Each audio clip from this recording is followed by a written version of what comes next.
Good morning, good afternoon, and good evening to you, wherever and whenever you are joining us.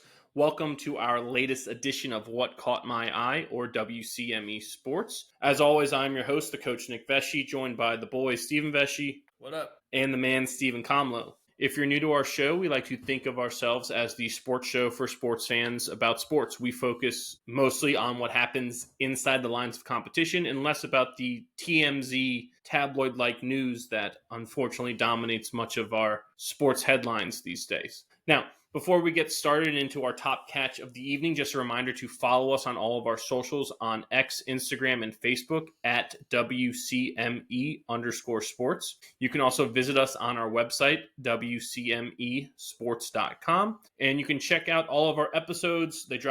New ones drop every Wednesday at noon on Spotify, YouTube, and iHeartRadio. And you can find archived ones there as well. Now, without further ado, we get into our top catch of the week. And since this is championship week or champ week, and we're kind of in the middle of the champ 2 weeks for both men's and women's, we decided to start there in the realm of college basketball for men and women because we are punching tickets to the big tournament as we speak. We are missing, I think, as we're doing this, missing a couple tickets being punched. There are three that we're missing. Three men's. How many women's? Are there any? Because they may. I'm not sure about the women's. There was one earlier today for the women. Who was earlier? The Horizon League. But we'll get to it. But some people think this week is the best week for college basketball. There are those few. I like the big tourney better, but it is very valid to think that this week is because you're seeing a lot of times like the rivals play against each other, the conference rivals play against each other in the games that mean the most, right? This game means more when you're playing in the SEC tournament technically than it did when you played in mid-January, right? So some people love it. I love it. It's great. It's fun. It begins the theater that is March in the sporting landscape. So jumping right into it, first few things I have on the men's side are not tickets being punched, but some crazy finishes, and we'll get into who is heading to the big dance here shortly. But first, starting with the Iron Bowl for basketball, which is Auburn, Alabama. You had number 7 Alabama playing number 1 Auburn. After potential player of the year, Janai Broome hit the tying 3 with less than 15 seconds left in overtime. Alabama star Mark Sears, who I believe is the active career leading scorer in the NCAA. I believe he is. You could double check me on that. But he hit the game-winning floater at the buzzer as number 7 Alabama took down number 1 Auburn in Auburn, 93-91, an incredible game. That's 2 weekends in a row where you had incredible buzzer beaters from the SEC, because last weekend you had that Tennessee one. Moving on, staying Richmond close, down 8 with a minute and a half to go, and then down 7 with less than 40 seconds left. VCU almost rallied to pull off their game against Dayton and send it to overtime. But all Atlantic 10 guard, and I think just named Atlantic 10 Player of the Year, Max Shulga, his game-tying 3 at the buzzer fell just short as the Rams dropped their game to the Flyers 79-76 Friday night at the Siegel Center. Some more buzzer-beating stuff for us in the St. John's Marquette game. R.J. Louise Jr. hit a layup with 10 seconds left to force overtime, and Zuby Ejiofor hit a buzzer beater after Kadari Richmond made a steal in the backcourt in overtime as St. John's edged the Golden Eagles in Milwaukee 86-84. Louise registered a triple-double for the Johnnies, and it's the first Red Storm triple-double since 1999. Literally the century. He's the first one to do it, which is kind of crazy. Obligatory Cooper Flag update. Duke found themselves in a game of runs. They righted the ship in the second half, though, as Flag did most of his damage then because he had a lot of foul trouble in the first. But Cooper Flag had 15 points, 9 rebounds, and 6 assists as the number 2 Blue Devils top their rival UNC to sweep the season series 82-69. Moving on to some Big 12 stuff for you, boy. Houston, they won their 10th consecutive game with a 65-61 road win over in-state rival Baylor. LJ Cryer scored 23 points thanks to going 6 for 9 from downtown for the number 3 Houston Cougars. Mississippi State missed 2 potential game-winning shots as time expired, and the Arkansas Razorbacks took down the number 25 Bulldogs 93-92 in Fayetteville Saturday, effectively kind of punching their ticket, taking them a little further off the bubble for the Razorbacks and John Calipari in his first year. Now, Conference championships. First one. This one's just for you, boy. The Missouri Valley Conference. Mitch Mascari and Bennett Sturts played all 40 minutes for the Drake, and the latter led all scorers in the MVC title game with 24 points as the Bulldogs downed the Bradley Braves 63-48 to go to the big dance for the third consecutive season and fourth time in the last 5 years. By the way, do you know how many minutes Bennett Sturts is averaging per game? Judging by that, it's probably like 38. 39.3. Literally on the what? Someone call the NBA and say, this is possible. Yeah, right. It's possible to play every minute. With the amount of media timeouts, there's no reason why you can't play every minute as hard as you can. Like, well, to me, if you're not held accountable, if you're on charge of your own conditioning, if you make hundreds of millions of dollars, you can dictate what you do and don't do. Well, I mean, you don't have to. I mean, these guys don't play defense in the NBA. They already taken rests there. But I mean, just in the college game, there's a media timeout every 4 minutes.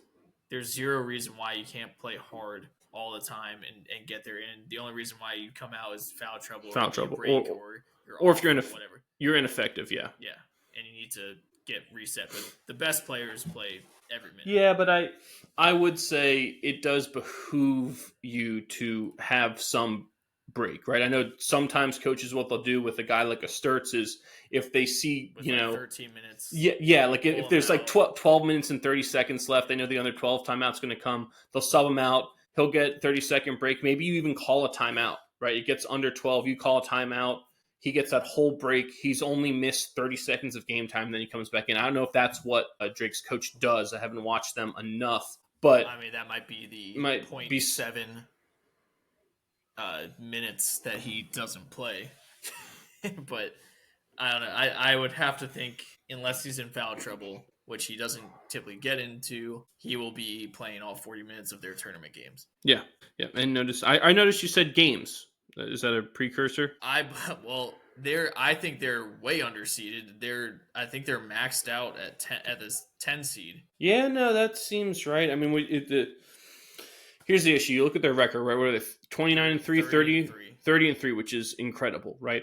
Their 3 losses are in conference, though. By right? combined, I think 14 points. Yes, but one is to Bradley, which I don't have. Bradley's a good team. That they're going to be in the NIT. That wouldn't be surprised. They slipped up twice in the other 2 games, which were to bad teams, I believe, and that's the. But they've also beaten Vanderbilt. That's an attorney. Like I don't know. I've watched them play. No, they're a quality team. Yes, my qualm is that they haven't played that many. Yes, Vanderbilt's a great win, but is it to the par of what you might see a Wisconsin rack a win up by? Well, they tried to. They played Miami, and Miami sucks. Yeah, that's. They tried to play tougher teams. But my other thing too, looking at some of the recent scores outside of this Bradley game, they're playing really close games, and maybe that's them getting tight. That's their style too. Yeah, and that's just disconcerting a little bit when you get to the tournament. It's one of those catch-22s, like we saw often with UVA, is it'll keep you in every game, but it also keeps the opponent in every game. Yeah. So, but when you're right, and when you're, I guess, under talented because they have 4 guys from Division II, that's kind of, you have to play that style. Yeah, I mean, you're not going to out athletic teams and blow them out of the gym, right? Yeah. But however, with Drake, gotta love the Drake. If you told Drake fans at the start of the year this is where you'd be, I mean, my goodness, I don't think they believe you. They lost their great head coach to West Virginia with his son, who was the 2-time defending Missouri Valley Conference Player of the Year. He goes to West Virginia, and we've seen how good he is at West Virginia, obviously. And Drake ends up pulling out a guy from Division II, and all this guy does is go 30-3 and has the best year ever at Drake. It's pretty remarkable. It's a win-win-win. In this case, we all win. Yes, thank you, Michael Scott. Moving on to the Big South final. 10 at halftime, High Point stormed out of the gates after the break to defeat Winthrop 81-69 as the Panthers outscored the Eagles 52-30 in the second half and punched their program's first ever ticket to the NCAA tournament. Pretty good for them. High Point Panthers. Summit League, regardless of result of that game, that was very anticlimactic. Omaha was going to advance the NCAA tournament because they were playing St. Thomas, Minnesota. The Tommies, I believe, is their official name. Do you know why they're called the Tommies? Because no one could come up with a better name. Because they, for some reason, have a tiger as a mascot and called him Tommy. So we couldn't be the Tigers? It could. For some reason, it's not the Tigers. It is the Tommies. That is the reason. I looked it up the other day because I was like, I have to know the answer. Like, what is the reason for this? What is it? A Twommy? Twommy. St. Thomas Twommies. Yeah. Well, I believe they're transitioning from Division 3 to D1. They skipped D2 altogether, I want to say. It's still the dumbest fucking rule. It's a 4-year transition period for basketball, which is stupid. Asinine. But I think they would have been to the tournament before. Like a year or two ago, they won their conference tournament, but had to cede the spot to another team. But I guess in this case, it didn't matter because Omaha did beat St. Thomas in the Summit League final, 85-75. And I believe it's Omaha's first time ever advancing to the NCAA tournament. Let's not poo-poo on the Mavericks over there. It's a great nickname, yeah. The Omaha Mavericks, yeah. And the Ohio Valley Conference, IU Edwardsville clinched the school's first ever trip to the NCAA tournament with a 69-48 win over SEMU, or Southeastern Missouri. Southeast Missouri State. As they like to call it. There's only 49 stars on this flag, Grandpa. To the crown before I recognize Missouri. Thank you. Sunbelt Final, Troy used and not a person, Troy, the college, used a strong second half to get past Arkansas State 94-81 and win the Sunbelt title, the Troy Trojans, as they're aptly named. Why do teams have the mascot of Trojan? Didn't Troy get absolutely decimated so bad that they don't know where it stood? What, during the Trojan War with the Trojan horse? So bad that people were convinced that was a war of myth. That the city never existed. Yeah, so why do we use that as a because nickname? They had some pretty lady over there. the girl from National Treasure. Yes. Yeah. Yes, it is. You're going to do what to the Declaration of Independence? Steal the Declaration. Yes. That is a valid point, boy. Point taken, point boy on that one. You're right. There should be more Spartans than Trojans. Yeah. Now, every time someone gets wood, they'll think of Trojan. Thank you. The SoCon final, Wofford ended their game on a 13-2 run in the final 1 minute and 49 seconds to defeat Furman, who are called what, boy? The Paladins, which is Paladins. A knight. It's a knight. That's what. By the way, that is the South Carolina's version of the Backyard Brawl. Do you know where Furman and Wofford are? Are they in like Greenville or Spartanburg? Wofford is in Spartanburg. Furman's in Greenville. They're like, I think it's like less than 50 miles apart. Yeah, but that's a good. That was a good game. Wofford won 92-85. They advanced to their first tournament since 2019. The Terriers for Wofford, by the way.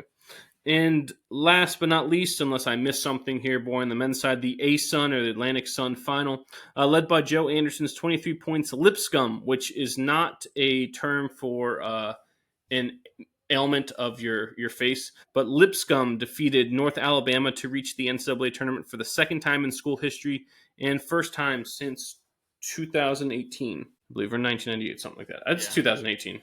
Right? Yep, those were all the ones from the last couple of days. And then tonight we have 3. Youngstown State versus Bobby Moe. That's Robert Morris, if you don't know that. Mm-hmm. That's the Horizon League. The was it NEC, the Northeastern Conference, St. Francis in Pennsylvania versus Central Connecticut. The CAA, Delaware versus UNC Wilmington. And those are the 3 that are going to finish up here shortly. And then the West Coast Conference, Gonzaga and St. Mary's, which is a great game, but those teams are already in the tournament. Correct. So, by the way, Delaware, I think they were like the 12th seed, aren't they? They're like horrendous. They came in, I think, leading 12 straight. That's why the conference tournaments are so much fun and people love them. By the way, they're down 2. They're down 2 with 9 minutes left. They're absolutely in this game. The Fighting Joe Flaccos out there. Yes. Doing their strutting their stuff as The you Blue would. Hens. The Blue Hens, yes. Anything else men's wise before we go to the women's side? A couple of the postseason awards came out. Coach for like each conference, players of the years, coach of the year. I think there was in the ACC. There's some Duke fans that don't seem to understand that coach of the year isn't just about who won the conference. Who got it? Louisville's? Kelsey. Okay. Yeah, he won it, which was very clear, like clear as day. Why would he not win it? Like, and Big 12, Kelvin Sampson. We love Kelvin Sampson. He won Coach of the Year, but I really thought that should have gone to DeVries at West Virginia. But no, it should be Kelvin Sampson's lost. Duke and Houston did exactly what they were supposed to. Yeah, Houston, no. Before this year, they didn't predict Houston to go 19-1 in the conference or something stupid like that. 19-1 conference, yeah. No one predicted that. That's why they weren't ranked number 2 or 3 to start the year, right? So, and that's why Kansas was ranked number 1 to start the year. They expected things like that out of Kansas, and Houston said, "This may be our conference now." Nayhawks. It's been yeah. I mean, I think they won it the first 2 years they've been in. Yes, outright. Yeah. Won it outright. So this may be our conference now because Kansas used to win that every year, right? It was really rare in our lifetime that Kansas wouldn't win that conference. Like maybe never. Oklahoma football would win the Big 12 football, and then Kansas would win basketball. Yeah. So Houston, understand. John Shire not winning it for Duke. I would have been fine if he did, but I very much understand Louisville's coach Kelsey won like 3 games last year. They were horrendous. Yes, the fact that they would have even been close to 500, I would have said is remarkable for them. But for them to be in the NCAA tournament, which they're going to be, is pretty cool for them. So that's well deserved, in my opinion. I mean, they lost 2 games in conference. That's it. Yeah. Wow. I mean, they went 25-6 on the year. Last year, 9 games. Is that what they won? 6 games. Last year they went 8-24. Jesus. Yeah. No, they literally flipped it around. Yes, very much deserved. I'm completely okay with that. I assume Patino's going to win it for St. John's in the Big East. I would think that. Yeah, he should. If you go national coach of the year, who are you giving it to? Because I'll probably go on Patino or Kelsey. Those are the 2 that I would. It's a more nuanced question for me. I don't think you can throw Bruce Pearl out because Auburn, for what they did, they played arguably the toughest schedule in the history of college basketball. If you look at the number of the teams they played, and their only hiccup was that they lost their last 2 games this week.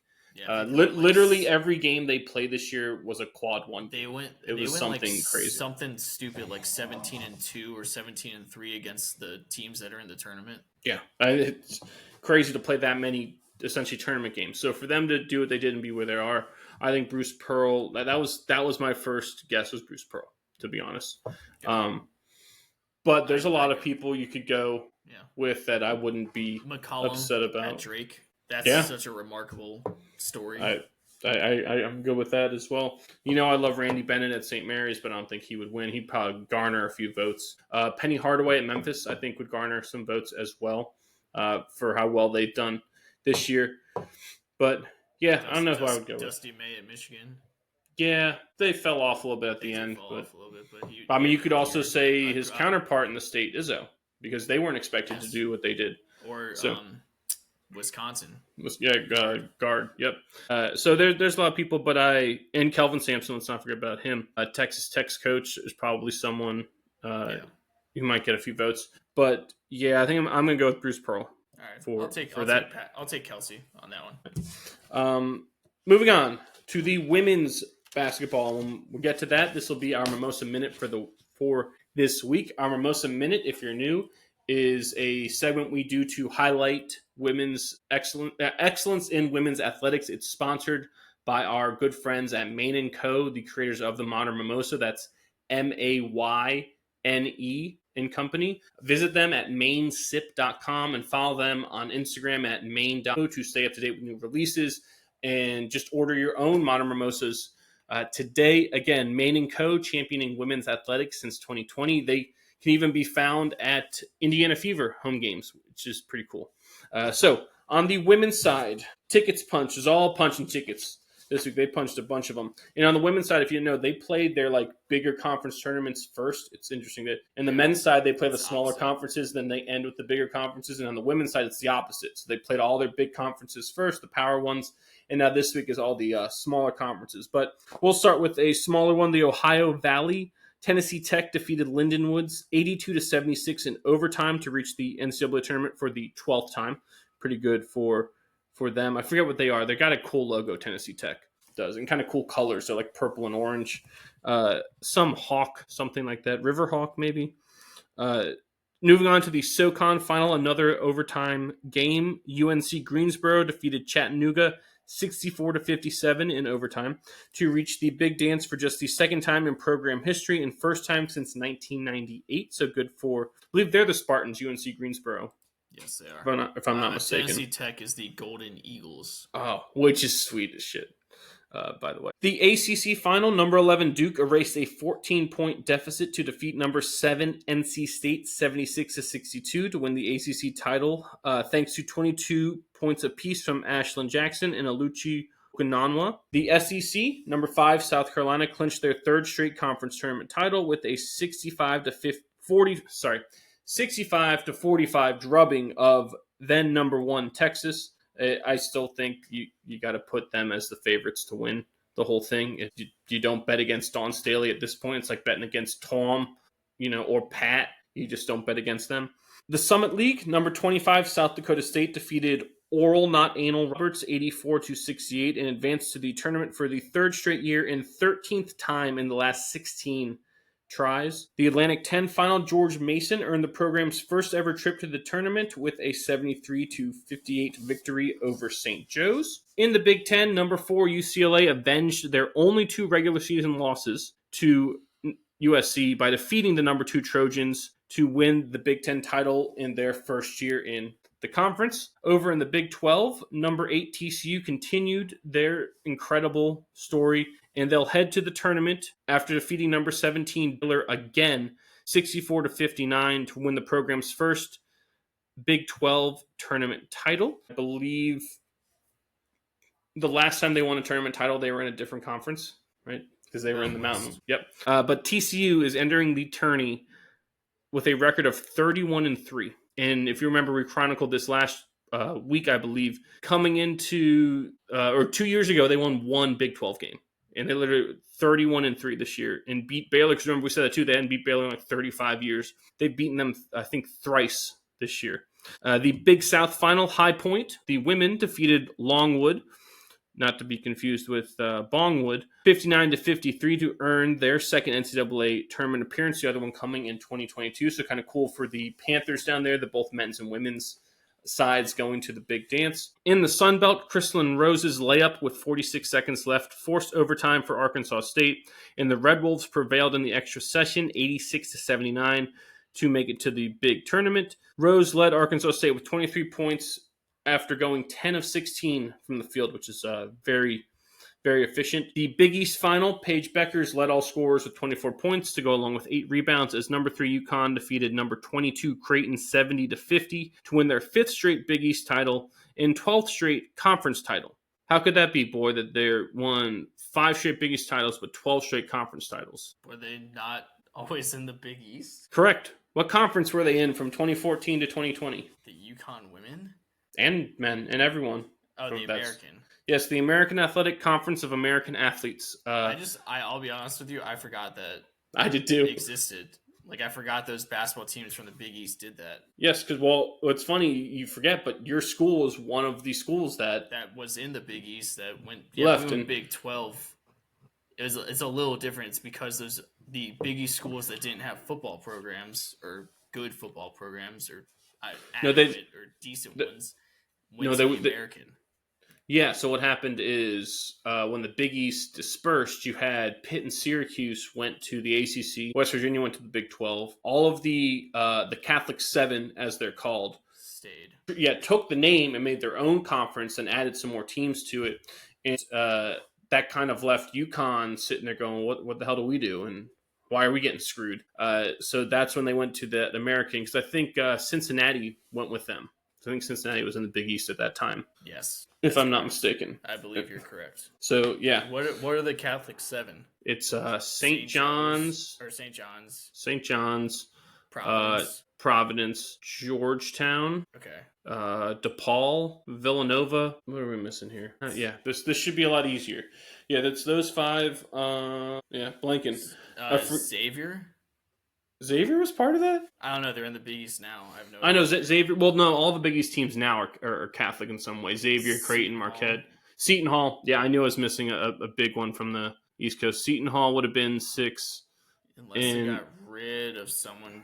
Because right now, Creighton, Marquette, Butler's another Catholic school. But we named the other ones. There's only 9 teams? Well, so St. John's, Creighton, UConn, Marquette, Xavier, Villanova, Georgetown, Butler, Providence, DePaul, and Seton Hall. Huh. I thought when I was doing my research, it said the Catholic 7. So maybe there's one of those teams, like maybe Xavier was in there with them or whatever. But the Catholic 7 basketball. Let's see what comes up. Yep. What do we got here, boy? It just seems odd that we would have missed it. Yes. Let's see. The original Big East. It's not Siena. I know that. The core of the Big East was formed with Providence, St. John's, Georgetown, Seton Hall, Holy Cross, Boston College. This is going through way too many things. Yeah. You didn't click on the correct link. Thanks, the Catholic Google. 7, DePaul, Georgetown, Marquette, Providence, St. John's, Seton Hall, and Villanova. Oh, so Marquette was in that conference at that time. That's interesting. I didn't think they were. I thought they were added. I guess they added, but Butler and Xavier came later to round out the conference. That makes sense. Is Creighton a Catholic school? Yes. Did not know that. I believe they are. I believe right now all of the schools in the Big East are Catholic schools except for UConn. And UConn's only there because it just makes too much sense to not have UConn there. Last one here. This happened earlier today on Tuesday, the 11th. The Horizon League, Wisconsin Green Bay defeated Purdue Fort Wayne 76-63 to claim their second straight Horizon League title and advance to the Big Tourney. Anything else again from the women's side that I missed? I don't know if there's any going on right now as we speak. Let's see. I know they have some games going on. I don't know if there's any. Let's see. That's semifinal, first round. Here we go. Green Bay. You just got the Green Bay one. Yeah, it happened earlier today. That's it. Everything else is Oregon State, Portland. Oh, yep. Oregon State. Portland's like 20. Oregon State won. Oregon State won that game. Portland's 29-4, and they lost. So Oregon State is in. Wow, and I believe they have a losing record. I think they're 16-18, 16-17. 19-15. Oh, really? I think probably because from the run they made. Yeah, that's pretty good. Defeating Gonzaga, then Portland is. 29 wins is nothing to sneeze at. Doesn't matter what level of competition you're at. That's pretty good. Kamala, you got a dead air soundbite for us? Thank you, Frank. Moving on to hockey. Jake Gensel had a second period hat trick. I believe the second time in his career he's done that in one period. And the Tampa Bay Lightning overcame 2 separate deficits to outlast the Buffalo Sabres 6-5 Thursday night in Tampa. Some Stars news and notes. Not Stars, but the Dallas Stars, who also do have a lot of stars on their team. You can sleep on the star. Thank you, Jerry. Jason Robertson scored the game-tying goal about halfway through the third period and then netted the overtime winner in the final minute of the extra session as the Stars defeated Calgary 3-2 on Thursday night in Big D. Then, on Saturday night, Mikko Rantanen, the newest star who somehow wound up getting traded twice in 1 year for someone as good as him, which is nuts. It's akin to when Mike Piazza got traded from the Dodgers to the Marlins and played 3 games for the Marlins, and they shipped him over to the Mets, I believe. Well, did you see why he left Carolina? He said he wasn't going to sign he said there's 4 teams. Did you see this, Kamlo? Yes, I did. Yeah, it was there's 4 teams I'm going to play for, and you're not one of them. Yeah, this dude, first off, his agent is just not getting the job done. Did you see the contract that he turned down and then the contract he ended up signing? No. He turned down, I think, 3 contracts that were on average worth 3 to 4 more million than what he signed for. It's crazy. As an agent, you got to be like, dude, just sign the papers. Like, No, just be happy somebody wants you. We're going to turn them down and turn them down and turn them down. They're eventually going to give us everything until Part they of the give us deal. nothing. Yeah, Yes. Part you of the treat a deal. girl like dirt, she sticks to you like mud. His neck's high. Trust him. Yep. Yeah. But Miko Rantanen, again, if you missed what we were saying, he got traded from the Avalanche to the Carolina Hurricanes. I believe he thought he was going to finish his career with the Avalanche. So that was a shock to him. Gets to Carolina, was productive. He was traded for Marty Necas, and Necas has been awesome for the Avalanche. Rantanen was good for Carolina, too. But I guess as he's on an expiring contract, I believe, and as the trade deadline loomed, Carolina tried to sign him to an extension, and he basically said no. So Carolina was like, well, shit. Which what I do we don't do understand. now? I don't understand why. Carolina's a good team. I will say I read a poll, a hockey poll. I think this one was done by like agents and executives and other people, and I think they rated the Hurricanes as the worst run franchise in the National Hockey League in terms of just the way they run things. So it could be that yes, you're winning games, but you're not. All the other stuff is But like, what is it? But like, outshining it. they have a good core. They have a good core group of players. They're a consistent, like, high placement finished team over the last couple of years. Rod the Bod is awesome. I love him as a coach.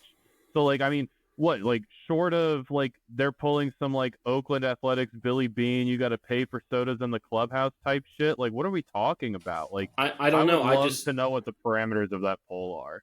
Because It basically that just seems crazy. It just open ended. It was like, what is like some of the questions are, what is the worst franchise to negotiate contracts with? And I believe they were up there. I don't know if they were one, but they were up there. And it was like, what is the worst run franchise? They were up there. The Ducks were up there on those ones as well, which was interesting. But the Ducks, I understand. The Sabres, I understand. The Sharks, I understand. I guess previously the Yotes, I would understand. Yes. Because these are all franchises that don't have a great track record of success or any success. But like Carolina, I mean, like maybe it's just because we're from the outside looking in. Well, yeah. Like, it doesn't seem like a bad place to play. No, it doesn't. That's why that one was shocking. All the other ones that were on there were like, it kind of made sense. You could see this, right? And then when they went to like the storm surge, like after like a couple of years ago, the players started doing storm surges on home ice after wins. Like, it really felt like things like over the past 4 to 5 years have been on an uptick. Yeah, I mean, it is an anomaly there. We've talked about culture so much on the show, about the culture that you build in an organization and a team, and that it's normally always top down, and that, great culture breeds success on the field of play. And they look like they're an anomaly, I guess. Again, well, I don't know why they would be rated so low. All we see is success, but the teams that were rated high in terms of the best run organizations, I believe it was like the Panthers and the Lightning, where I think we're number 1 and 2, which would make complete sense, seeing what they've done with those teams and how consistent they are and how well built they are and how good their coaches are. Right, that makes sense. But then to see Carolina ranked there for the worst things, but like you said, they have all these positives on the ice. Coach wise, some of the one of the best coaches in the league. Yeah. So Rod the Bod. Yeah, I wonder if that had something to do with it. When I saw that he got traded. So Rantanen gets traded for the second time this year at the deadline, goes from Carolina to the Stars. In his Stars debut, he scored, but Dallas's comeback effort, they were down 5-1 after 2 periods, fell just short as the Oilers defeated them 5-4 on Saturday night. Moving on to the Ottawa Senators, who we said earlier this year, you don't want to play them in the playoffs because they have everything. Gamey team. Yes. So the Senators erased a 2-goal third period deficit to force overtime versus the Rangers. And Ottawa captain Brady Tkachuk scored the extra time winner, his second goal of the game, as the Senators topped the Rangers 4-3 Saturday afternoon. And then Ottawa won their third straight and fourth out of their last 5 to start the month of March, with a 2-1 win over Detroit on Monday. Newly acquired forward Dylan Cousins scored his first goal in a Senators uniform, the game-winning goal, with about 5 minutes to go in regulation. They're good. We've talked about this, they have like everything, right? Linus Ullmark, I believe, is their goalie. They got Tkachuk. You add a Cousins to a team that already had like a Jake Sanderson, had a Thomas Chabot, Claude. What? Shabbat Shalom. Yeah. Claude Giroux, I believe, is doing good things up there. Tim Stutzel is an up-and-coming star. I'm missing Shane Pinto. Did they trade him? Do they still I have don't Shane, know. I'd Shane have to Pinto? look. I think they still have him. They got some dudes, Was right? Shabbat the one that tried to throw the Superman punch? No, that was Benoit. Embarrassing. Balls. Balls. Embarrassing. It was kind of awesome though. It's a cool picture, but it telegraphed it a little too much. Speaking of that game, that was the Utah Hockey Club versus the Toronto Maple Leafs. Utah scored 3 unanswered goals in the second period to tie the game, but Toronto's Mitch Marner scored the game-winning goal in the shootout to give the Maple Leafs a 4-3 win over the Hockey Club, I believe, on Monday night. And that did feature that fight. Was it Kesserling for the Hockey Club against Benoit Balls. For Toronto, and he tried like a Superman jump punch. The picture is incredible. Yes. And then when he gets wrecked. Yeah, when you watch after the picture, he gets his ass kicked. Well, he comes down and what is it, Kesserling? Is that his name? I'm gonna double check that for him. But he looked, again, you're already pissed off if you're gonna be in a fight. He looked extra pissed that this guy tried this maneuver and just threw haymakers and threw him to the ground like as quick as he could. Like, no. Which is smart, because if someone's gonna be that nuts to try that on skates, you don't want to stand there and tangle with him. Who knows what else this guy's gonna do, right? He's gonna start, giving him the business. You're Captain Insanoing him, right? So I thought that was a smart move on the Utah players' part. Last but certainly not least, Alexander Ovechkin, the grade 8, slotted home his 886th career goal. An empty netter put him 8 from tying and 9 from passing the great one, Wayne Gretzky, in Washington's 4-2 victory over Seattle Sunday afternoon. Johnny on the spot. Damn right. I think I saw he has a chance to break the record in less games than Gretzky did. Yeah. Which is remarkable. Oh, yeah.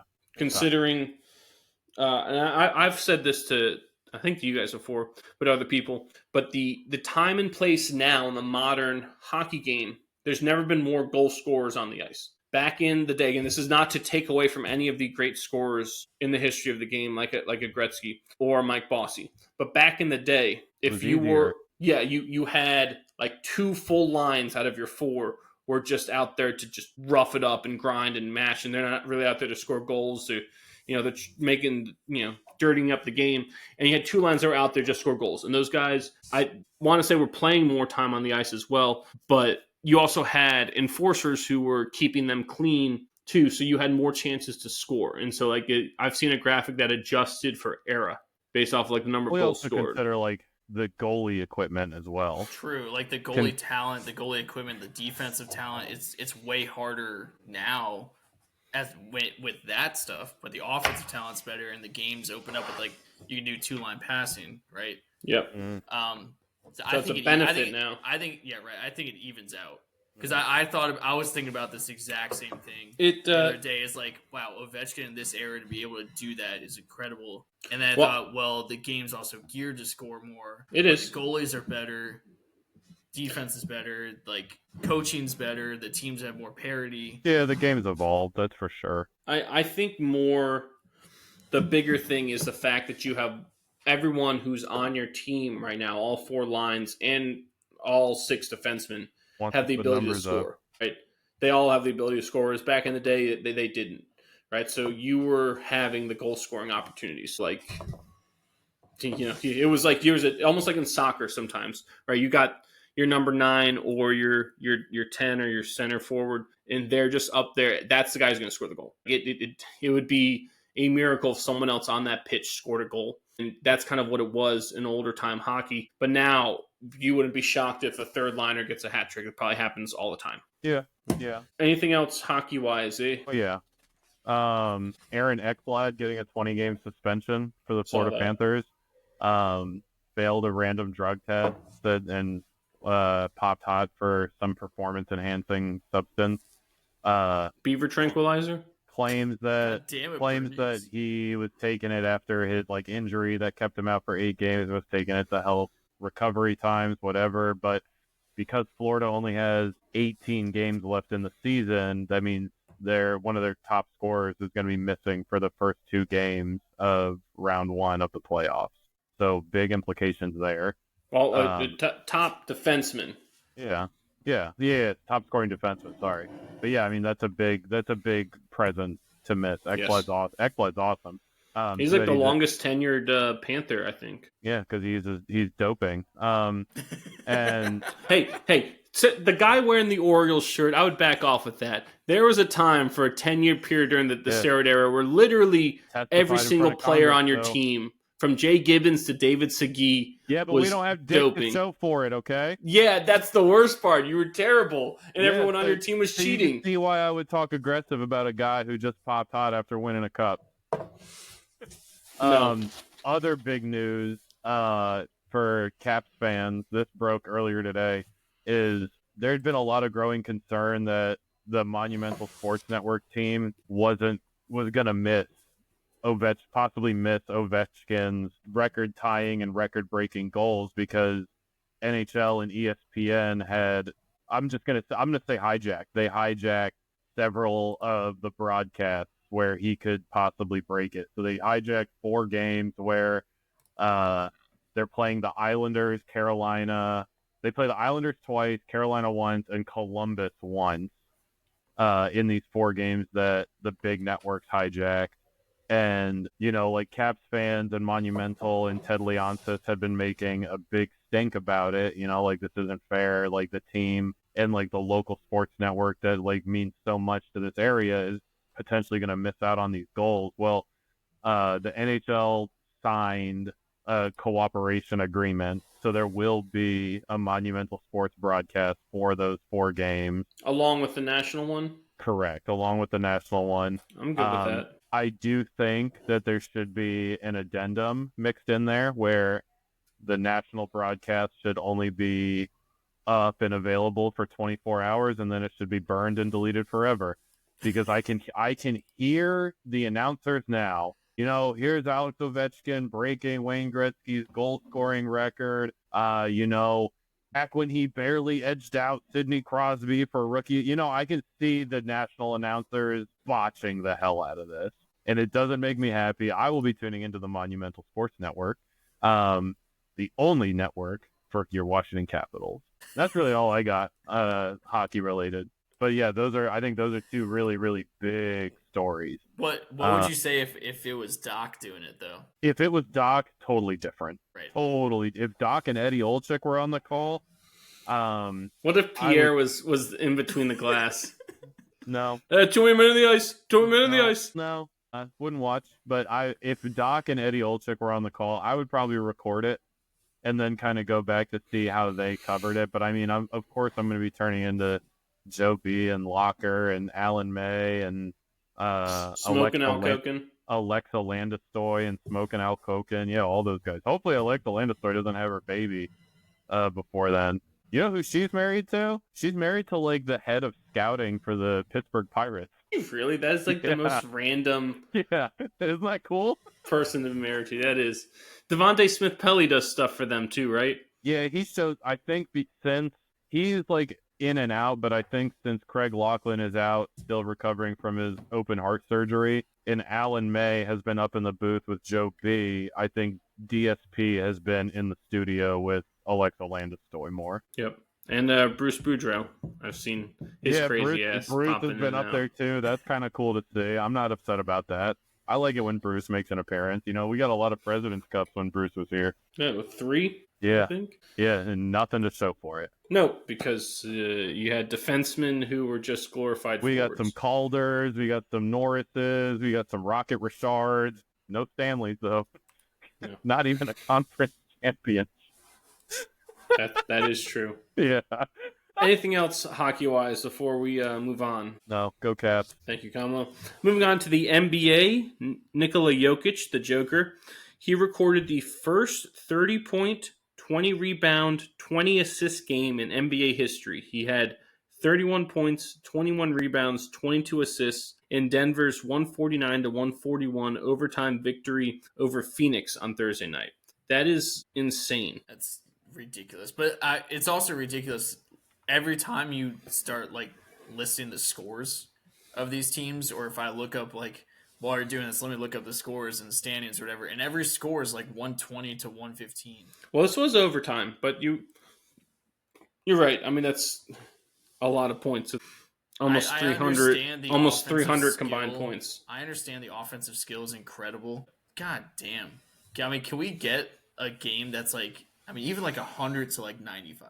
Like, can we get something like that? Jeez. I still maintain, yes, that there's a factor of, effort and conditioning, I think. In the NBA, it's an issue. But I think the bigger issue is the defensive 3 seconds. It prevents help side defense to be properly played. And you're in positions where defenders are caught in between.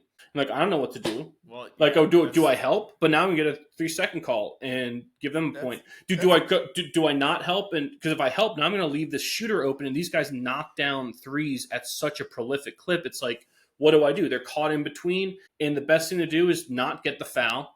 Let them score. I don't know how much the defensive 3 seconds is the problem. No, it really is because you don't have rim protectors. These guys run 5 out. Yes, but that's still, it would make a big difference if you had a rim protector. A massive difference still.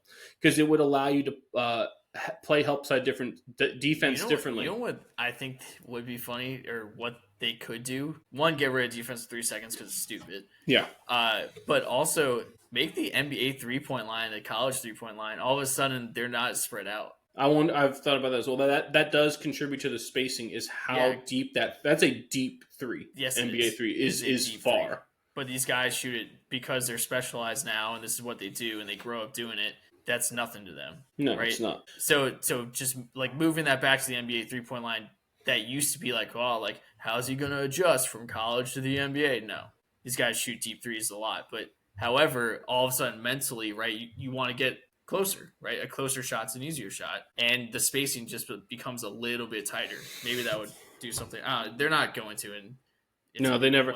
I mean, they never will. It's the same reason why you could see 2 plays and one guy goes up and no fouls called, and you see the exact same play with the exact same defender, but the guy who goes up makes $35 million a year, so they call the foul, so the guy gets 2 foul shots. It's that same league that does that. So you're right. They'll never adjust it, but I do think Adam Silver is listening. He's been receptive to things for as much as the fans and media probably unfairly shit on commissioners of these leagues. I think he's been trying to get. I think so too. Things. I really trying to. Without. Yes, I think he's alarmed by some of this stuff. Yes. I don't think he likes it, but we've gotten to the point where so much of the power is with the players. So if the players say we don't care, we'll sit games, we'll do this, then it's not going to change. Like all these things have to at the baseline be something the players are willing to adopt and accept, and that's the balance that Adam Silver is having trouble with. Is he probably would sit there and say, as a basketball fan, would want this, and this, but couldn't do it because he'd get backlash from the Players Association, then get backlash from this owner, then get backlash from here, and he's trying to make all these people happy. So sometimes change comes incrementally. Sometimes the best change or agent of change is doing nothing at all, but having the discussion of people like us, sports fans, talking about it.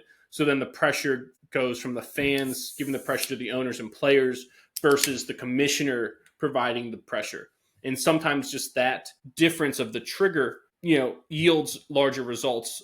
But yeah, I don't think he's necessarily that happy. And I think there are some players that aren't happy with it. You heard Draymond Green kind of hint at that when he candidly spoke during the All-Star weekend.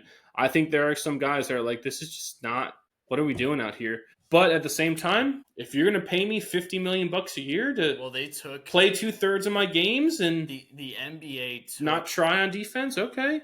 Like if you've ever played AU or just pick up ball at like the rec at your college or whatever, the NBA basically just took that and just like continued it.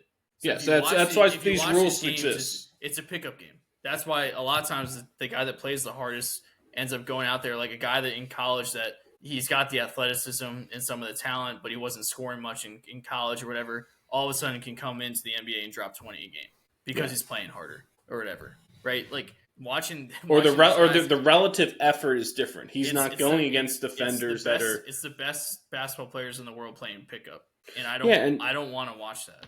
Well, that's like I said. Some of the rules Mm-hmm. were designed to create that atmosphere. That's again what the players wanted. Go Go back to a 30-second shot clock. Go back to Yeah, but you know what? I actually researched this. I believe the NBA's always had a 24-second shot I clock. think they have to. So you can't put it on that, right?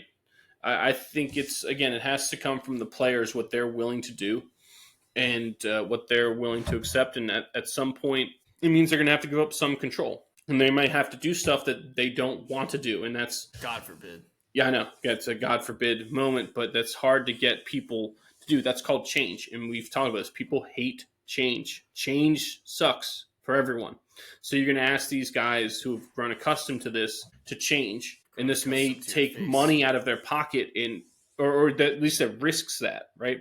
And people don't want that. So it's I don't know.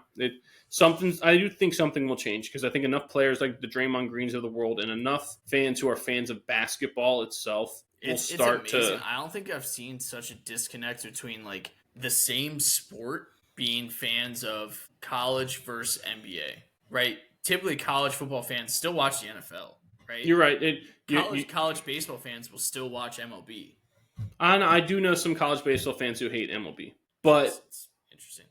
But I do think that's it. But I do agree with your point, boy. Is that you're right? You talk to someone who's an NBA fan and they won't watch a lick of college basketball, and you talk to someone who's a college basketball fan that won't watch a lick of the NBA, and they don't. Correct. I watch zero NBA because I hate it. I think it sucks. I watch college basketball all the time. It's so much better. Mm-hmm. And I do think the NBA is going to tweak some things to help its product. Sticking with Denver, they played a home-and-home against the West-leading Oklahoma City Thunder on Sunday and Monday. In the first game, Shai Gilgeous-Alexander, and I would probably give him the MVP at this point, even though Jokic's stuff make it harder, and he makes it harder and harder each day to give it to SGA, but SGA is still keeping pace. But he had 40 points to lead the Thunder past the Nuggets 127-103 in OKC. And then on Monday, Denver evened the odds, defeating the Thunder 140-127, thanks to 69 combined points from Jokic and Murray. All of that was on purpose, by the way. Throws down a Mossberg pump, pulling in his chest. Game over, bitches. The Lakers beat the Knicks 113-109 in overtime on Thursday as Luka and LeBron each had over 30 points. But on Saturday, LeBron exited LA's loss to the Celtics with a groin strain, and they believe he'll be out a couple weeks. It's just not good for them because I think their next game they wound up dropping it to an opponent they probably shouldn't have. Steph Curry surpassed the 25,000 career point plateau, and Draymond Green drained the game-winning three with 35 seconds left as Golden State topped the up-and-coming Pistons, who are a playoff team, believe it or not, 115-110 Saturday in San Fran. Yes, the Pistons are actually pretty good. It's kind of amazing. Name someone on the Pistons. Cade Cunningham, I think, from Oklahoma State. From Oklahoma State. And I don't know if I can name... they got one of the Thompson twins. Sar Thompson, I think. I don't know. But, yeah, they're a playoff team. You know what Detroit needs to do is go back to the sweet-ass... Grand Hill jerseys? Yeah, the horse logo. Yeah, it's kind of the Mustang. Cool. I'm assuming that'd be a Mustang. I don't know. But it's horsepower. That logo was sweet. Yeah. Horsepower, yes.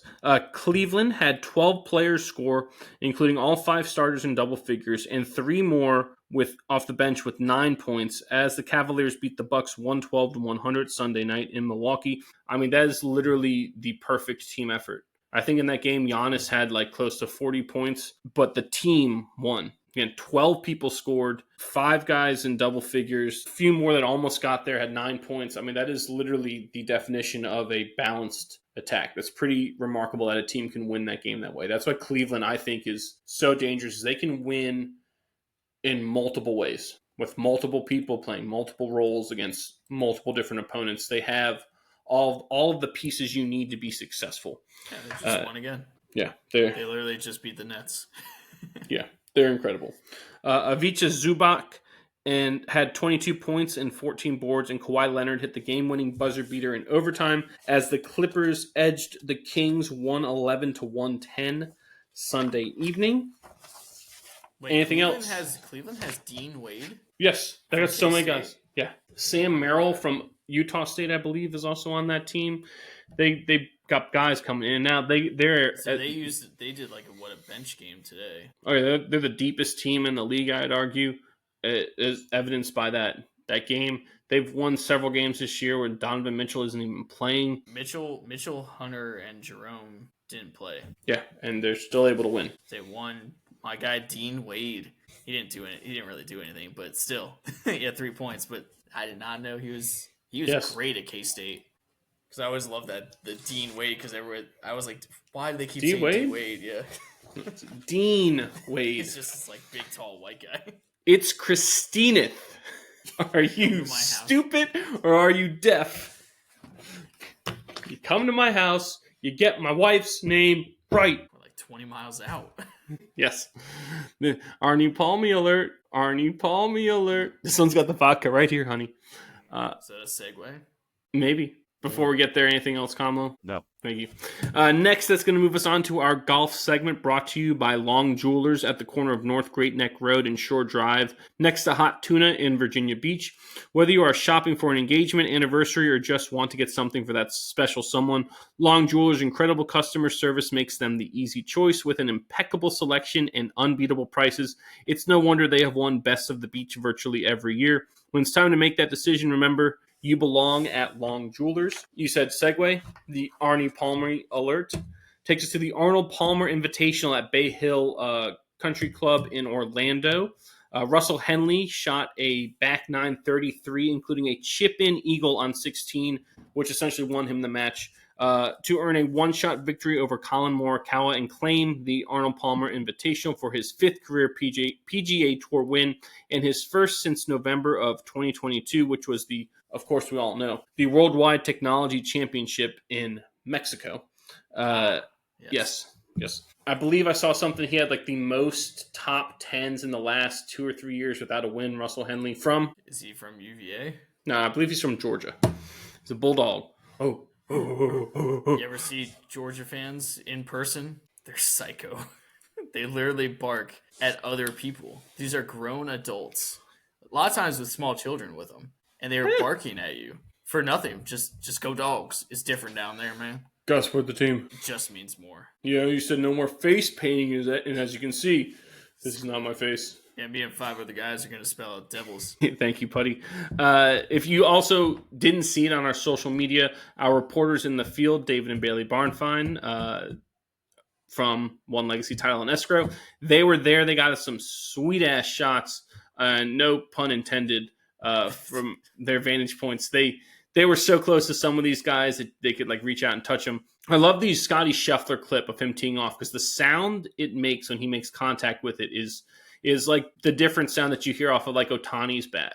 Like Josh Hamilton. Yeah. Like it's like, okay, this guy's striking the ball completely differently than everyone else. Yeah. Which is pretty remarkable. Moving on, Live Golf Hong Kong. Sergio Garcia shot a final round 63, which was 7 under, to surge past Paul Casey and Peter Uihlein, who entered the final round in a 3-way tie with Sergio for the lead. And Sergio claimed the individual title there. His Fireballs also won the team competition for their second straight team victory. They won at Adelaide previous time. The win is Sergio's second Live Golf title. He won last year at Andalusia. And Phil shot a final round 64 to finish third and earn his first ever Live individual podium. And I think his High Flyers made the podium in the team competition as well, which is noteworthy because they normally stink. But the big news was that we got on TV with our tweet at 2 a.m., roughly 2 a.m. Saturday morning Eastern Standard Time. They put us on the TV, which is cool. Again, that's at WCME_sports for those of you who are wondering. And sticking over in the Asian continent, the Blue Bay LPGA Hainan Island, China competition, Ryo Takeda pulled away from the field, shooting a final round 64 to finish 6 shots ahead of second place Minji Lee, who is the sister of Minwoo, by the way. The 21-year-old Takeda turned pro in 2022, and she already has 9 professional wins and now 2 on the LPGA Tour. Her previous win was the Toto Japan Classic this past November. Wants to do a Minwoo blast so bad. The mute and do it. I did it though. I got it out of my system. I feel a lot better. Sometimes you gotta get it out. You gotta. Not every time for me. It's every time. I can't control it. I'm glad that was God, on purpose. when he was on full swing, I was going crazy. Oh my gosh, he was all over this third season of Full Swing. Good God, We gotta watch it. it's We'll have to so watch it good, before the Masters. dude. It's so good. Do you know our reporters in the field, David and Bailey, are in the second season of Full Swing? Mm-hmm. Oh, right at the Ryder Cup. Ryder No, Cup the in Ryder Italy. Cup. Sorry, not Yes. the Players. The Ryder Cup. Yep. But they will be at the Players this coming week, which is a nice little segment or segue. To plug our WCME golf show hosted by Nathan the Stick Bursack, I believe is what he said he would like to be called. They're going to record a show here, I believe, tomorrow night. So be on the lookout for that. New installation on the WCME franchise, WCME Golf, again hosted by Nate the Stick Bursack. Also, don't forget to check out our first episode from WCME Basketball with the great Doug Howard. We're also going to have WCME Soccer coming your way shortly as well. So be on the lookout for those content shows. I believe WCME Hockey is in the works as well. Anything else golf-wise before we move on? You guys want to make your picks for who's gonna win the Players? Any hard thoughts? I'm gonna go with Tiger Woods. He ruptured his He just Achilles ruptured and his had Achilles. surgery. I know. That's why I said that. You got Give me Scotty who's Morikawa. looking for his historic third. I'm putting money on Morikawa. I think after being runner-up at the Arnie, you kidding me? I like the way he's striking the ball. He's always been an elite ball striker, but I like Morikawa for He's this. the best. Is he or second best iron player in the world behind Scotty? Yeah, I would say so. This could just be another course that Scotty just owns. Yeah, but you know what? I'll go with Wyndham Clark. That's Like what I'm it. gonna pick. You know, I have a Clark. putter that's just like Wyndham's now. Really? I bought a 38-inch jailbird putter. It's sick. How's that Yeah. working out for you? How many strokes you shaving off? I beat your brother the other day by 2 We strokes. tied. I shot a 100. Yeah, so did I. We I tied. thought you shot a 102. No, Patty did. Oh, we tied. We tied exactly. I gotta- beat you on the back, Yeah, you and we beat me on ended the up back. tying. Yeah. See, he's not counting the 2 times he kicked the ball out from the rough behind the tree. No, I counted every stroke. Yeah. Maybe unless you're talking about your brother, then maybe. I took my mulligan on each front and back nine. On each hole of Around- the front I- and back I nine. would My say 18 mulligans. around the green. I think I was the better player. 1,000%. I was up 20 yards from the green on par. You were doing par the walk of fives, shame on a couple of those holes. multiple par fives up 20 yards from the green in 2, and I'd end up with a 7. Yeah, you did the walk of shame a couple of times. Yeah. You just gotta like drag yourself across the green off the other side. It was probably the best I've struck the ball. Oh, Just yeah. tap it in. Off the tee and your approach shots were money, but like that, like 20 yards and in was just tough for you. Just god awful. I'm not good at it. John Daly would tell you that's the hardest part. Yep. I just want to hit the shit out of it. Is what lighting the cigarette in the wind? Is that No, the I hardest got part? a black and mild sparked up, and it was You like did. 15-mile-an-hour winds. It smelled like high Wood school. tip wine, baby. Oh, you can't get any better than that. It was so good. It smelled like the bike path and I tell you, the old W&OD trail. the old W&OD trail behind the high school. Yeah. Where all the fun God. happened. Yeah. Maybe for you Oh people. my god. I was too busy with my studies in my athletics to be caught up in that riffraff. So excuse me, We gotta get jabronis. you out before Pinehurst, Nick. Yeah, I know. We gotta Well, get you out before Pinehurst. I would love to play golf every weekend if I could. That's Me too. Sure, I believe me. golf on Sundays, but I hate golf. Every day is exactly the same. That was a good one. Good pull. Good pull. All right. Any more golf stuff before we move on? No, sir. No, I'm good. All right, that's going to bring us to our favorite segment this week, brought to you as always by One Legacy Title and Escrow in Jacksonville, Florida. Follow them on Instagram at One Legacy Florida and visit them at onelegacyflorida.com to see how they can help you with your next house closing. One Legacy Title and Escrow, because your legacy matters. And this week we went with our favorite college basketball venues, or college basketball stadiums or arenas, I think is probably a better term for it, if you will. Who would like to start? I'll go. You wanna go? Yeah, I'll go first because this doesn't really mean a whole lot to me, if I'm being honest with you. I'm actually at least glad you did the assignment and didn't pull a Pat and just went, whatever, fuck it. I didn't Bye, prepare for guys. this. I'm out of here, boys. That was legendary. All right. Honorable mention. Had they won the Big South, they would have been further up the list, but alas, it was not so. So I'm going to go with the Donald N. Dedman Center down in Radford, Virginia. Highlanders. Yeah, go Highlanders. It is a super underwhelming stadium.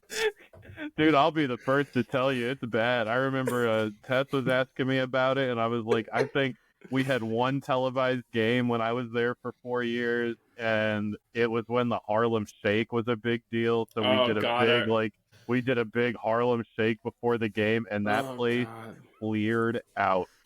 It was a televised game, and that place just emptied out. The bleacher, it's like picture like the Douglas basketball court we played at in Leesburg, and expand it by about like twice the size, and there's the Dedman Center. Yeah, it's not good. The Radford Highlanders, famous alumni, Marty Smith, and Diane at DC 101. And me. And Kamlo. Yeah, yes. biggest best case manager in Virginia. All right, so number 5, I'll go with the I think an obvious pick. I'm gonna go with the Dean E. Smith Center, UNC. I've been there. Number 3, number 4, I'm gonna go with just one that's really funny. I'm gonna go with the KFC Yum Center. Yes. Louisville. Yeah, it's Louisville. Number 3, I'll go Allen Fieldhouse, Rock Chalk. Number 2, I'm gonna go the Cameron Indoor Stadium, and then Duke for the layman, I guess, who don't know. And then number 1, I'm gonna go the United States Naval Academy. I'll hang up and listen. I like it. I believe correct me if I'm wrong, I believe the great Doug Howard got to play at Cameron Indoor and at the Dean Dome. Really? Mm-hmm. Oh, I didn't know that. That's cool. Wow. That's pretty sick. We got footage of that? We'll have to ask him. I don't know if he got into the game, but obviously William & Mary played. He got in against UNC. Duke. Was it Duke? I thought it was Duke. One of them he did get in, I believe. We'll have to ask him. I think we were watching the game, right? Or trying to watch the game or something, or like checking box scores or something. Was it senior night? No. They were getting their ass. It was Duke versus William & Mary. So we were in garbage time. Yeah. Oh, okay. And Navy's stadium, I didn't say it, I'm sorry, is the Alumni Hall. Which I've been there as well. Yeah, I went to like a couple basketball camps there, a lot of games there. It's a pretty fun stadium. Saw the incomparable Alyssa Kane play a game there. You go. Nice. Boy. All right, so I have 2 honorable mentions. The first one, how about Randolph-Macon College? How about Randolph-Macon College? Where the high school in Ashland, Virginia, yes, by the way. Center of the universe. Center of the universe. Yes, where our high school would go for our summer camps. And at one point, me and a couple of the other players on our team had to play 9 games a day plus practice because we were tweeners going between the JV team, the varsity B team, and the varsity A team. Damn. Yeah, good job. That was rough. Got some Vietnam flashbacks of Randolph-Macon, but that needed to be put in there. Next one, the West Virginia Coliseum. Mostly for the memories. Stormed the court there twice. Actually, the stadium itself, when I was there, was a complete shithole. Just like what you were talking about, Kamala, with Radford. West Virginia's stadium, not that great to the point as opposed to now? They did a lot of renovations. They did new seats, new concourses. So it's a lot nicer now. Haven't seen it yet, but prettier to look at. Prettier. No, not from the outside. They do have a sweet Jerry West statue. Oh, that's kind of cool. But yeah, the inside was so bad when I was there that one of our buddies, we went to like one of the first games where you just beat the shit out of some like random D1 AA team. And he put so there's no one in the stadium, so he's put his feet on the seat in front of us, and the chair just fell off. And It's so I like was Jackie Moon at the Flint Civic Center. Corn dogs, Jackie. so I took it. Corn dogs.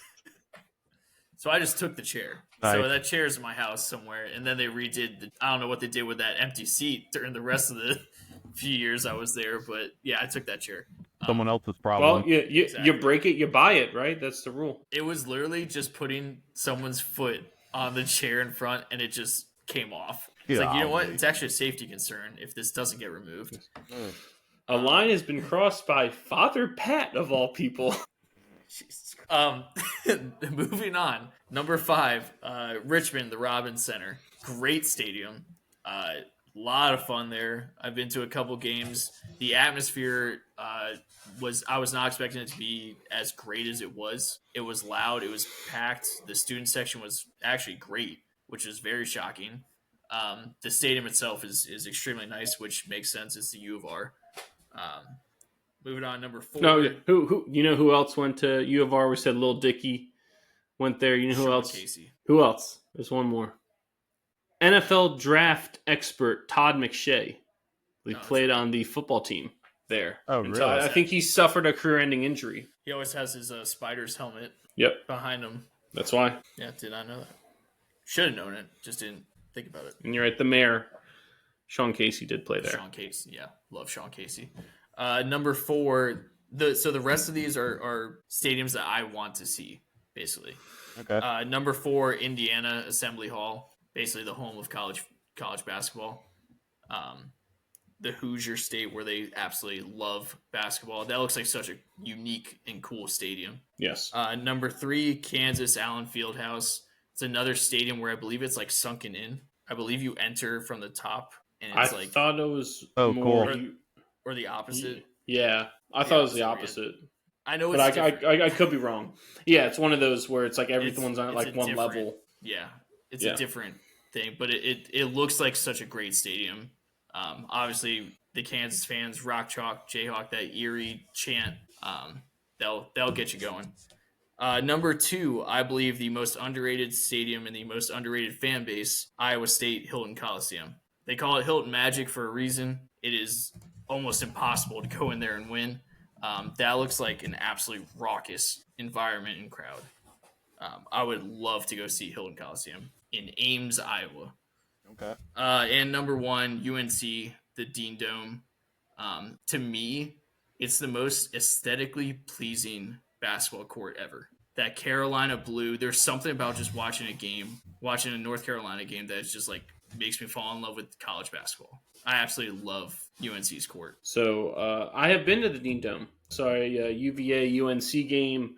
Nice. Right before COVID happened. I believe UVA hit a shot with a few seconds left. I believe it was Thomas Wolden Tensai, the Italian lefty, hit a shot and for UVA to beat UNC. Gotta be honest, incredibly underwhelmed with the Dean Dome.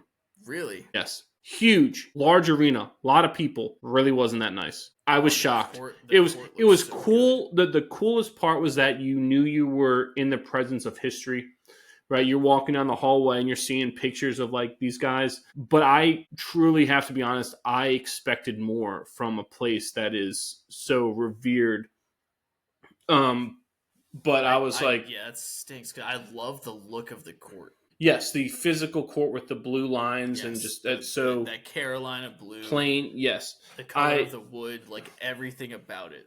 Everything in the stadium is Carolina blue. All the railings, but I don't know if they were in between like repairs or stuff. But it was like, you know, everything on the wall was like chipping paint. The seats were like old and rusty. It felt like it was slightly past the point where it became charming, you know, to be rustic, and got to the point where it was almost in the disrepair state. But cool environment, really cool to go to. I am very glad I got to go to a game there because it's somewhere, like you said, I would want to go to the game, like Rupp or Allen. It's one of those iconic venues. It's right in the middle of their campus too, which is really cool. I love the fact that it's not like it's down the street. Like it's in the middle of the campus. You walk through the whole, like all buildings and stuff, and you get to this arena. And it's huge. It's massive, I which is drive cool. past it all the time when I go to one of our North Carolina sites, and I've always wanted to stop in. There might be some. I would say I'd be down to go to it. It's not that far of a drive for us. It's not far from the bars on the main street. They have a similar street to like UVA, where it's like the corner at UVA, where it's like just a line of just bars and restaurants. So you could go to just hop a couple bars, have some drinks. I believe they had a place on their campus where you could buy drinks that we went to, which is cool. You get food and drinks there. Go to the game. It was a cool experience. I enjoyed it. I don't want to make it sound like I'm poo-pooing on UNC, even though they are one of our rivals. Jefferson High is our rival. But yeah, I was just like, man, I thought this would be a lot nicer. But it is cool that you're in the presence of, this, looking at the court. It's like, hey, Michael Jordan played there. That's the coolest part of the experience for me. Now, my favorite courts, I have one honorable mention, is the Pit at the University of New Mexico in Albuquerque. That arena, everyone comes in at the top level. So the arena is literally sunken into the ground. It is a wild arena to play at. And it was also, I believe, where the Jim Valvano Cardiac Cats, NC State won their national title in that arena over Houston. We're just running around looking for somebody to hug. Yes, but that is a very cool arena. Number 5, you said it, boy, Assembly Hall at the Indiana University. That is a really cool arena. It is so unique looking inside. It's like, it looks like it's big and small at the same time, which is a really cool architectural concept. It is like, yeah, you think of basketball, you think of Indiana. That's why my number 4 is another school in Indiana, Hinkle Fieldhouse for Butler in Indianapolis. Oh, okay. That arena looks, if you were to just picture an old-timey Indiana basketball arena, you would picture Hinkle Fieldhouse. It's got that curved roof, almost looks like a barn. It, again, has that feel of like small but big at the same time. It's a very unique, cool-looking stadium. Very, very old. I think it's almost like 100 years old. It's one of the oldest arenas out there. But Hinkle Fieldhouse in Indianapolis. Number 3, the Palestra at Penn. The Palestra is one of the oldest, most historic venues in college basketball. I believe it's called the Cathedral of College Basketball. Very old. It is really cool looking on the outside. It's really cool looking on the inside. It is an old-timey gym, but still can seat about 6,000 to 8,000 people right now. And I want to say it's hosted the most different schools in the history of college basketball. So no stadium has had more schools come and play at it than the Palestra. And that is where they used to hold all of that City 5 or the Big 5, or the Philadelphia playoff we talked about last week with all the 5 teams from Philly, and now the 6th, because I think they added Drexel to that. But they used to do all those games at the Palestra. So that's a really cool historic venue. Number 2, John Paul Jones Arena at the University of Virginia in Charlottesville. It is one of the nicest venues for anything you'll ever go to in your life. It is that nice. It is, you say shockingly nice, not that you expect it to look bad, but you walk in not thinking it's going to be this nice. It is. And it also fits, the architecture outside fits so perfectly with the UVA's architecture. Like everything they did, and it's like, it was, how new was that built? 20 years ago, maybe? I don't even know if it's that long. It might 15. be a little younger. Yeah. They did such a 15 to 20 perfect job making it look like another building on the campus too. Yes. It is really cool. One of my favorite parts is that on one of the entrances that you walk in at, right on your right is kind of like a Hall of Fame. Like you walk down, there's all these display cases of famous Virginia basketball players like Ralph Sampson and Rick Carlisle, I think, has a thing there. I believe Dan Bonner is another UVA person. You got to check me on him. But all these historic things on there, it's really cool. So it does a nice job of blending the history with the modernization. But like you said, also paying homage to the university itself. Really cool venue. If you haven't gone to it, it's worth it, because it's also not super big either. Like some of the newer venues are huge. Size. It's like the perfect size. That's a new trend now, is to make the new stadiums just nicer but fit like 5,000 less. Which I think Baylor did it with their stadium, and that looks really, really good, and it's loud. Like you don't need to have the amount of people, especially if you're a smaller school. Mhm. Right? UVA, how many people? 20,000 ish. No, not even. Not even. No. Yeah, Baylor. I think Baylor's similar size to UVA. The way they do those stadiums to make it smaller, like I've seen a lot of people talk about West Virginia is like the Coliseum is too big. Like it looks bad. Like when you're in the stadium, it looks bad because you have too many empty seats around. Yeah. Like it's not a good look. I mean, 20,000 students at the school or 20,000 seats at the stadium? Students at the school. No, there's less than 15,000 seats at the stadium. I think students at the school now, it was like 15,000 when I was there. I think it's ballooned to like 18, but they are not at 20,000. Last time I checked, they're not at 20,000. On the small side compared to like a Wisconsin, Michigan. Yeah, I mean I do love the Kohl Center. That is such a cool venue. But those schools are so big, you have to have big venues. But if you're a smaller school population wise, you don't need, just because you're a really good basketball school, you don't need to have a big stadium. Like UVA and Baylor have national championships within the last 6 years, right? Yeah. They have smaller stadiums, but they fill them and they're loud and it's a great environment and they're really, really nice. Yeah. And then now you can buy beer, I believe, at these places, which is the best part. I know. Number one, though, I just not forget, is Cameron Indoor Stadium at Duke. Talk about a small stadium. Yeah, true. Tiny. I believe that was one thing Doug told me when he said he was there, is he was like, it is so small. It's like one of the smallest. He's like, it's one of the smallest venues I've ever played at. It is tiny but it is, at least to me, that's the first stadium I think of when I think of college basketball, is Dickie V calling a Blue Devils game with the fans right on you and them almost touching people, as much as, we may decry them and not like Duke for whatever reasons, but that was the first thing that came to mind. That would be so cool to get to go to a game. It's one of those I don't think we'll ever get to. Right, the Dean Dome. I said I got to go to a game. We could all go to another game. We could get to a game there. I don't think we'll ever get. Yeah, I don't think we'll ever get to go to a game at Cameron Indoor. We'll never make enough money unless someone out there wants to give us some. Very cool. Yeah, just money, please. Yeah. Money, please. Yeah, unless that happens, we'll never be able to afford tickets to a game. Kids have been such disappointments. Money, please. Thank you, Dr. Saperstein. Anything else before we move on? Spell Krzyzewski. Okay. Pass. All right, before we wrap it up, boys, give us something to watch for. Kamlo, what are you watching for this week? I got two. I got the Washington Capitals are touring the West Coast. They play the Anaheim Ducks tonight, the Kings on the 13th, and the Sharks on the 15th.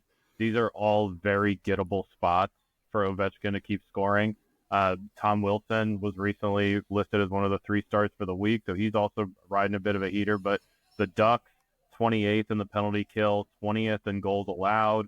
The Kings, that's going to be a battle. Darcy Kempers looked really nice there. And then the Sharks, 27th in the penalty kill, 31st in goals allowed, and you'll get to see Macklin Calabrini, so that's kind of cool.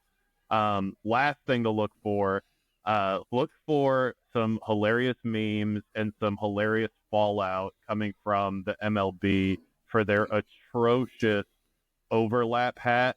Have you seen these? Oh my god, they're so bad. Yes, the nasty, awful overlap hats. These hats have me just dying. Like, just like I was telling you guys, like, I have a funny folder with Jameis Winston clips. I have a funny folder now for MLB baseball hats. These hats are so funny. The Anils, the Titas, the Astros, the they had to pull the Titas. Yes, yeah. They pulled Titas. This is probably going to get pulled. That's so close to anal. Anal. That is anals. That clearly says assholes. And this says masters. Like, come on now. What are we doing? The mashers. The Bobon. The Bobon. Like, who thought these were good ideas for hats? It's so funny. I appreciate it, but these hats need to go away. And selling them clearly for $45 is such a scam. I could grab a Titas hat, I would, but these hats are just awful. What are we doing? Yeah, so look for some hilarious memes, recreations. I can't wait. Those are the two things I'm looking for in the coming week. Boy, I mean, you know what I'm looking at. It's Champ Week. Yeah. This gets me into March Madness. This is one of the best weeks of the year. There are games, I believe, starting at noon every single day the rest of this week. All the tournaments are coming. All the hits, all the big ones are coming in. We have these smaller schools punching tickets each night. It's so much fun. I'm a huge fan of Champ Week, and then right when it's done, Selection Sunday. Also, I'm circling where each school is on the map, and I've been posting those to our stories. So look out for those. I'll have to circle Love the 3 map. schools tonight, which I believe was St. Francis, Pennsylvania. UNC Wilmington, and by the way, the St. Francis, Pennsylvania versus Central Connecticut score was 46-43. And Bobby Moe, Robert Morris took down Youngstown State, and then Gonzaga, St. Mary's, whoever the winner is, will be officially in, even though we know both those teams are in. Yep. All right, I had 2 things. The Players' Championship at TPC Sawgrass. It is ostensibly the 5th major in the men's calendar, so it's a big deal if you win it. One of the coolest trophies, that gold trophy of the guy striking the shot, is iconic. At kind of like the home of golf, it's like where PGA Tour is headquartered down there. Then I have the BNP Paribas Open at Indian Wells. That, in a lot of ways, is one of the biggest tennis tournaments of the year outside of the majors, right? We talked about this kind of last week or the week before, but tennis breaks it down into like a point system for their events. So you have like a 500 level event and a 250 level event. Well, outside of the majors or the Grand Slams, there's Masters 1000 events, and those are the biggest ones outside of that, right? That you have to accrue the most points, and those fields are normally stacked. They may not have everyone, but they got almost everyone in it. So Indian Wells has both the men and women there, which again, you don't see outside of these Masters and the majors events. Carlos Alcaraz on the men's side, I believe, is looking to make a 3-peat at Indian Wells, which is pretty impressive. Taylor Fritz, the number 3 seed, is still alive there for the men, the highest ranked American. He won this event in 2022. Both of those players in Indian Wells will wrap up on Sunday, so some champions will be crowned there. Tennis paradise is what they call it. Heck yeah. Anything else before we wrap this debacle up for the evening? No, sir. All right, so that's going to do it for us here at What Caught My Eye, or WCME Sports. As always, don't forget to follow us on all of our socials on X, Instagram, and Facebook at WCME_sports. You can visit us on our website at WCMEsports.com. Our episodes drop every Wednesday at noon on Spotify, YouTube, and iHeartRadio. Don't forget to comment, like, and subscribe on all platforms when you get a chance. Also, be on the lookout for our new content-specific shows, WCME Golf, WCME Hockey, WCME Soccer, and WCME Basketball. For the boy, Stephen Vesci, and the man, Stephen Comlo, I am the coach, Nick Vesci, reminding you, as always, to be decent to each other, have a good one, and we will see you next time. Take care, Guatemala.